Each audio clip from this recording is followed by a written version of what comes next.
मृणालिनी, हमारे दिल में कुछ कुछ होने लगा।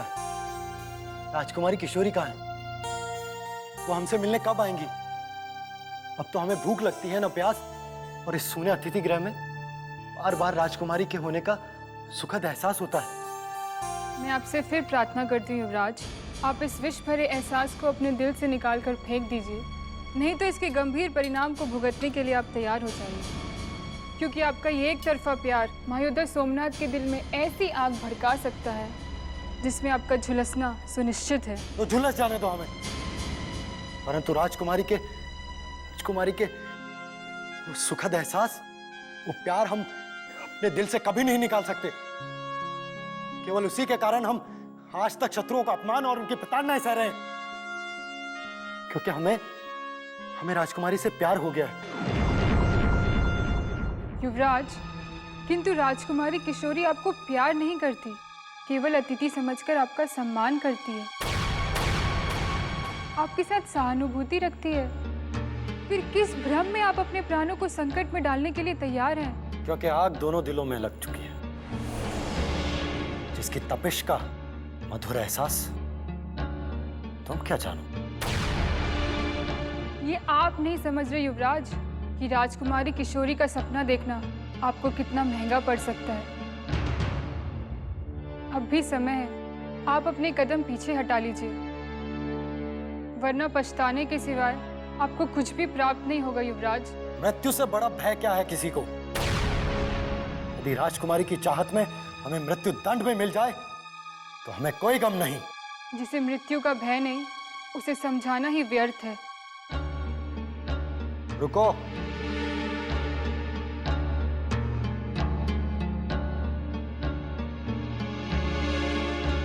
हमें समझाने का व्यर्थ प्रयत्न भी मत करो मृणालिनी। राजकुमारी किशोरी को जाकर यह संदेश दे दो कि हम उनसे मिलना चाहते हैं। क्षमा कर दीजिए युवराज, लेकिन मैं आपकी आज्ञा का पालन नहीं कर सकती।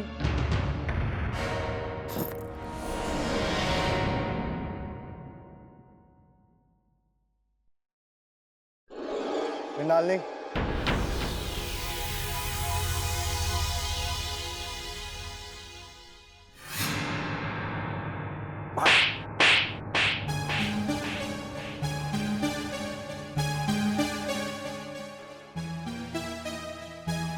इस थप्पड़ की गूंज ने तुम्हें यह सोचने पर विवश कर दिया होगा कि युवराज से वफादारी और महायोद्धा सोमनाथ से गद्दारी करने की भूल तुमने क्यों की?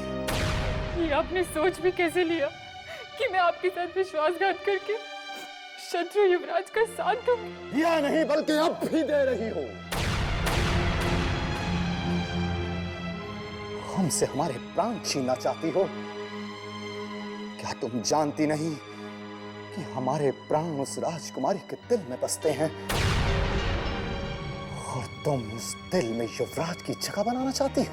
अतिथि युवराज ने राजकुमारी किशोरी के दिल में जगह बना ली है हुजूर। राजकुमारी किशोरी भी उनसे प्यार करने लगी है, लेकिन इसमें मेरा क्या कसूर है?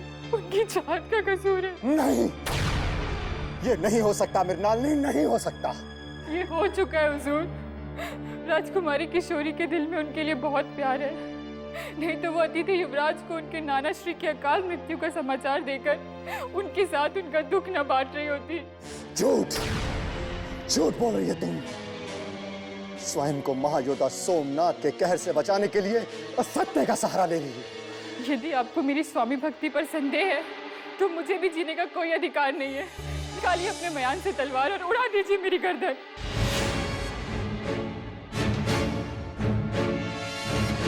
निस्संदेह मृणालिनी की आंखों में सत्य दिखाई दे रहा है।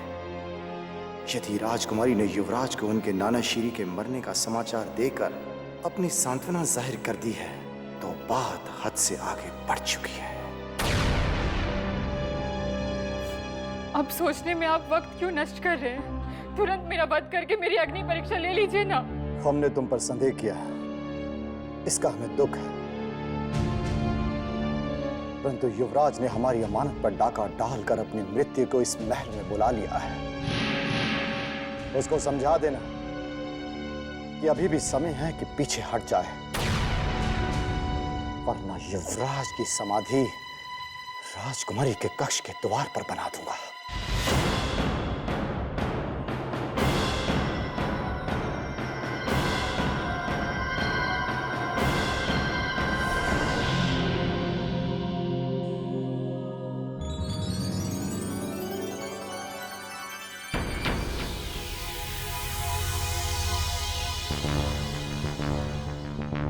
राजकुमारी किशोरी, लगता है वो युवराज की कक्ष की ओर ही आ रही हैं।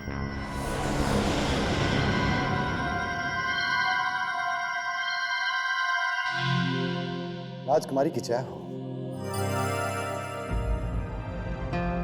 आप इतने परेशान क्यों दिखाई दे रहे हैं सोमनाथ जी? प्रतीत होता है जैसे किसी ने आपकी प्रिय वस्तु छीन ली हो आपसे। बात ही कुछ ऐसी है राजकुमारी जी, हमारे मीठे स्वप्न को तोड़ने की किसी ने कोशिश की है।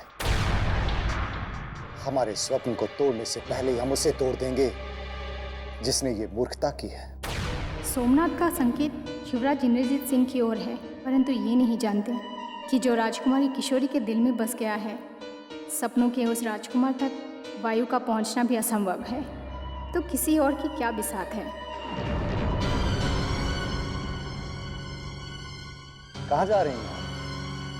अतिथि युवराज से मिलने, परंतु हमसे कोई प्रश्न पूछने की आपको अनुमति किसने दी है? अनुमति? आपकी सुरक्षा करने के लिए हमें किसी की अनुमति नहीं लेनी पड़ती। आपकी सुरक्षा करना हमारा परम कर्तव्य है। युवराज इंद्रजीत सिंह शत्रु नहीं, हमारे अतिथि हैं।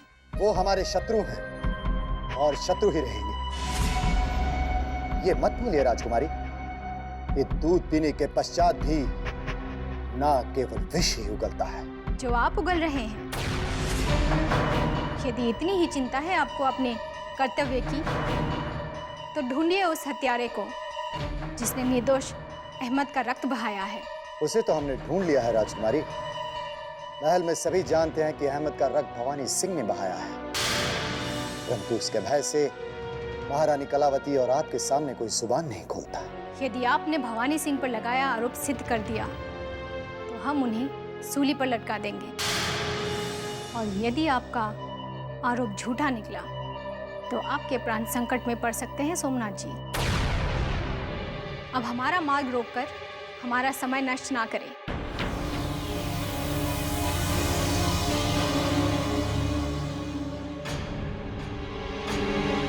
महायोद्धा सोमनाथ की कुंडली में विधाता मृत्यु का योग लिखना भूल गया है, इसलिए चिंता तो तुम युवराज की करो, जिसकी चिता हम कभी भी जला सकते हैं। और रही बात तुम्हारी, लगता है तुम्हारे पर निकल आए हैं। महायोद्धा सोमनाथ का जब जी चाहेगा उसे काट देगा। उड़ लो, जितना उड़ना है उड़ लो।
जहां देखते हैं वहां तुम हो किशोरी।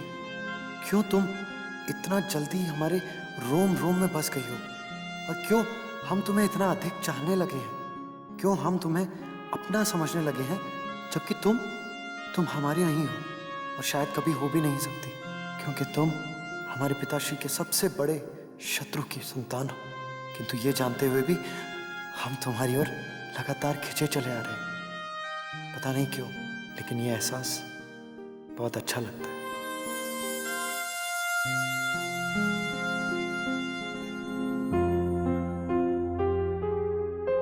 युवराज के मुख पर छाई बेचैनी हमारे लिए उनके दिल में छिपी किसी चाहत का सबूत है, या एक बंदी होने का दुख?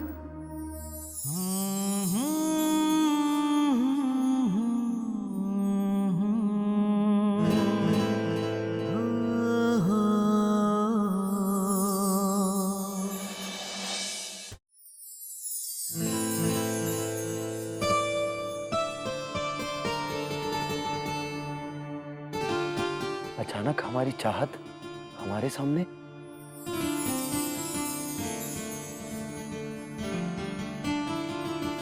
राजकुमारी किशोरी, आप, हमारा दिल आपको कब से याद कर रहा था और अचानक आप हमारे सामने आ गए। जब हमें कोई दिल से याद करता है तो हम स्वयं ही खींचे चले आते हैं युवराज। किंतु हमारे आने से पहले आप इतने बेचैन क्यों दिखाई दे रहे थे? हम आपको जी भर के वो हम ये कहना चाहते थे कि हमारे माता पिता को जो चुनारगढ़ संदेश भिजवाया गया था उसका अभी तक उत्तर नहीं आया है। हमें तो लगता है कि महायोद्धा सोमनाथ ने कहीं संदेश चुनारगढ़ भिजवाया भी है या नहीं। अब आपका संदेश ही नहीं, हमने स्वयं भी आपके साथ चुनारगढ़ चलने का निर्णय कर लिया है युवराज। हम तुरंत जांच के आदेश जारी कर देंगे युवराज। यदि आपका संदेश आपके माता पिता तक ना पहुंचने देने का किसी ने षड्यंत्र किया है तो वो अवश्य दंड के भागीदार होंगे। और कोई समस्या हो तो कहिए युवराज।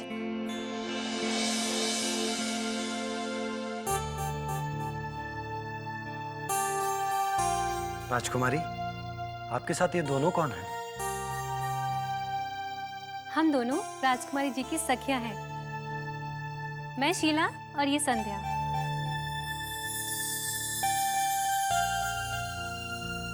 और मन की बातें राजकुमारी जी केवल शीला और संध्या को ही बताती हैं। इसीलिए आपको जो कुछ भी कहना है निसंकोच कहिए युवराज, क्योंकि हम दोनों और राजकुमारी में कोई पर्दा नहीं है। बहुत खुशी हुई है जानकर, परंतु एक बंदी किसी को क्या कह सकता है? बंदी नहीं, आप राजकुमारी जी के सबसे प्रिय और विशिष्ट राज अतिथि हैं युवराज। चल शीला, हम दोनों कर्मचारियों से अतिथि युवराज की सुरक्षा और सुविधाओं की जानकारी लेते हैं।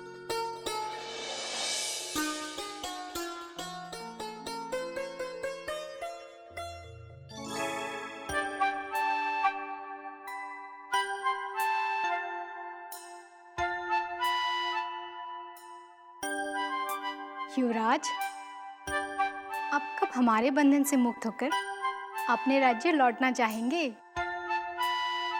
कभी नहीं किशोरी, हम सदा सदा के लिए तुम्हारे मन मंदिर में बस जाना चाहते हैं, उसी में बंदी बनकर रहना चाहते हैं, परंतु इन महल की दीवारों से कहीं दूर भी जाना चाहते हैं।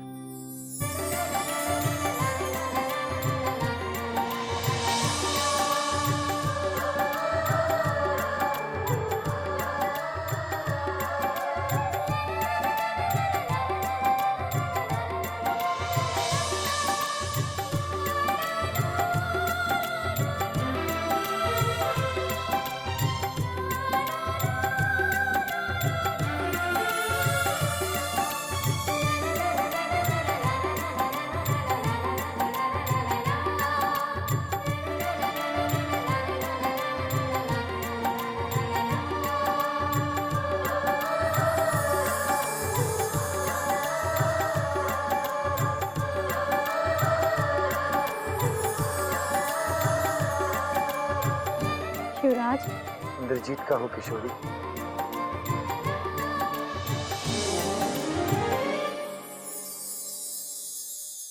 आप क्या सोच रही हैं राजकुमारी?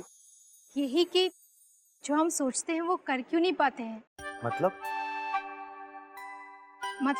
जब हम समझ जाएंगे आपको अवश्य समझा देंगे। अपना ध्यान रखना।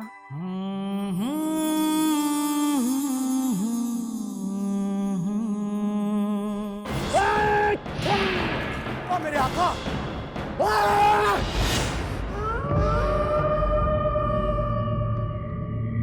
मेरे आका, अगर गुलाम के खून के छींटे आपकी शमशीर की प्यास बुझा सकते हैं तो बेशक आप गुलाम का गला काट दीजिए, मगर अपना खून जलाकर अपने ऊपर जुल्म मत कीजिए, नहीं तो मेरे आका चंगेज खान का कलेजा फट जाएगा। तुम्हारा रक्त बहाने से यदि हमारी चाहत हमारे दिल के करीब आ जाती तो हम तुम्हारी गर्दन बेझिझक काट देते। युवराज के महल में आ जाने से राजकुमारी किशोरी हमसे बहुत दूर चली गई है, बहुत दूर। अगर शहजादी आलिया आपसे बहुत दूर चली गई हैं, तो कसम खुदा की दुश्मन शहजादा भी कायनात से बहुत दूर चला जाएगा। ये चंगेज खान आपके सर पर हाथ रख के कसम खाता है कि शहजादे का खून तो क्या नाखून तक चबा जाएगा। आप बस हुक्म कर दीजिए मेरे आका। नहीं चंगेज, नहीं। ना चाहते हुए भी हमें युवराज की रक्षा करनी पड़ती है, जिसके दिल की और राजकुमारी किशोरी खिंची चली जाती है। अब तो वो बार बार राजकुमार के कक्ष में उससे मिलने जाती है, जिसको हम कभी सहन नहीं कर सकते। जिसे मेरे आका पसंद नहीं करते, उसे उसका गुलाम चंगेज खान कैसे बर्दाश्त कर सकता है। मेरे आका, मौका अच्छा है। महाराज शिवदत्त के महल में आने से पहले ही उस दुश्मन शहजादे का सर उसके धड़ से अलग कर देते हैं। आप सिर्फ हुक्म करें। बार बार हमें उत्तेजित मत करो चंगेज खान। यदि समय से पूर्व हमारे हाथों से युवराज मारा गया तो उसका सबसे बुरा परिणाम हमें ही भुगतना पड़ेगा। नहीं मेरे आका, नहीं। भुगतना तो दुश्मन शहजादे को पड़ेगा जिसने आपकी मोहब्बत पर डाका डाला है। कसम खुदा की, जब महाराज शिवदत्त को यह पता चलेगा कि उनके दुश्मन का बेटा उनका दामाद बनने के ख्वाब देख रहा है, तो वो शहजादी आलिया के सामने ही शहजादे को कत्ल कर देंगे। अब चाहे छुरी खरबूजे पर गिरे या खरबूजा छुरी पर गिरे, दोनों सूरतों में कटना तो खरबूजे को ही है। हम सांप का सर अवश्य कुचलेंगे, परंतु उसे तड़पा तड़पा कर। जितना वो तड़पेगा उतने ही हमारे कलेजे को ठंडक पहुंचेगी। हम उसको ऐसी जगह मारेंगे जहां पानी तो बहुत होगा, परंतु पिलाने वाला कोई